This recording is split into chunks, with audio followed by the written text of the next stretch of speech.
Hey, I'm Stephen Yonta here in Massachusetts with some more model car archaeology, exploring the past by paying attention to the details. Now, we all love wing cars. Of course, Car and Driver put it on the cover right here, the Superbird, 1970 when it came out. Big deal with insurance, crushing people's ability to buy muscle cars because they charge us as much for insurance as they did for your car payments. That was how it usually worked. Motor Trend put it on the cover right here is Dan Gurney sitting on the tail of a Superbird, again, an orange car there. And it's true, these things had metal wings, not plastic or fiberglass. You could actually sit on the back of one of these if you wanted, wouldn't break it or bend it. No problem with that, as proven right here. But again, model companies definitely explored the wonders of the wing car. Most of that, the deepest work was done by MPC. And something interesting, they did the Charger Daytona. And here's one here. This one has the 305, the 426, the Hemi, and this one here. This one has the 305 small block. We can actually see it right there. The 305, the point of that was that NASCAR said if you're going to run that Hemi, or if you're going to run the aerodynamic nose and wing, no Hemis, small block only. So 305 cubic inches was the rule. And MPC was very realistic and took the bait and tooled up a model with the 305 under the hood. There it is, 305 cubic inches. It was very competitive. The good thing was you could keep it at 9,000 RPM right around the track, sometimes even 10, wide open, no need to really slow down. It was actually a better dynamically balanced race car for oval track, super speedway racing, and it actually almost won. It led the pack for quite a while before it got T-boned and destroyed. So it didn't finish the race. But with that said, the 305 small block with a lot of Trans Am, Keith Black goodies inside of it was used in NASCAR, not just the Hemi or the 426 Wedge, which was also used later on. Anyway, with that said, there were some similarities and some differences.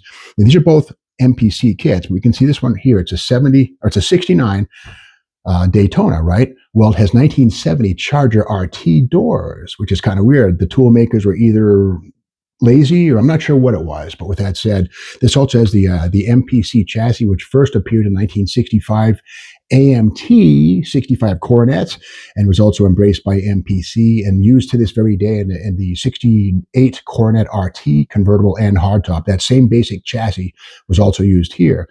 Now, MPC retooled or reimagined these kits with changes including a multi-piece, more realistic chassis. It's not the stamping, the factory stuff seen on the other one.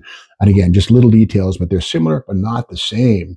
This is, this is the MPC regular chassis, and this is the MPC Grand National chassis here. Other details are kind of weird to look at. You see that this one here has a cowl vent right there, whereas the second generation of this same model does not. It's filled in. You can see right there, there's no grills or gates or anything like that.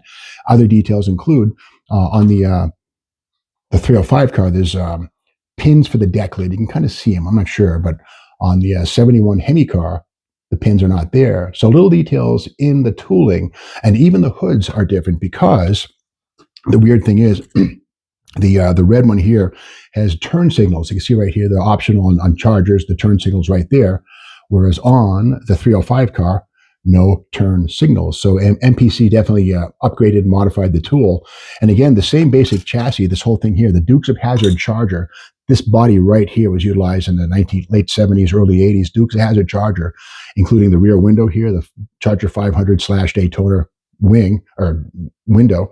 And again, the chassis on this is very much more evolved. And of course, the MPC, that's the second generation NASCAR chassis, has coil springs up front, whereas the first generation MPC chassis has torsion bars, which is more realistic because Chrysler NASCAR racers utilize torsion bars, I think, right into the early 1970s. Torsion bars are fine. I mean, they're really good in road racing and super speedway use right there. And again, other details that we can see on this are the deck lid or the taillights right here. You can see that on this kit here, it's molded shut. The taillights are molded in, whereas on this one here, there's a plate that covers up, I guess, what otherwise would be taillight lens recesses. So little details like that. And when I was a kid, I used to collect coins. There's a thing called a die variety or an error coin, wherein at the mints, certain things happen to the tooling that makes the coins, and even like they make revisions to the tool. And that also happens in the world of model cars. Case in point right here. So if you get into model collecting or anything at all, be observant because you'll find that a lot of things can look the same, but they're never really the same. It's about the details and being very observant. I hope you enjoy this wing car history lesson right here. Now go racing.